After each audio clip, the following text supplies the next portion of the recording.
Divide 694 by 2. Dividend is 694, divisor is 2.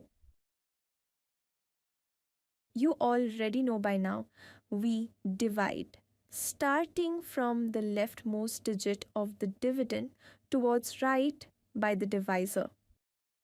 First digit of dividend, 6. We will divide by divisor 2. 6 divided by 2 is 3.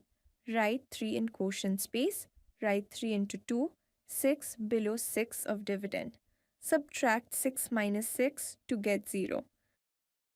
Next digit of dividend, 9, comes down. 9 divided by 2 is 4. Write 4 in quotient space. Write 2 into 4, 8 below 9 of the dividend. Subtract 9 minus 8 to get 1. Next digit of dividend, 4, comes down, making 14. 14 divided by 2 is 7. Write 7 in quotient space. Write 2 into 7, 14 below 14 of the dividend. Subtract 14 minus 14 to get 0. Division is complete. Quotient is 347. Remainder is 0.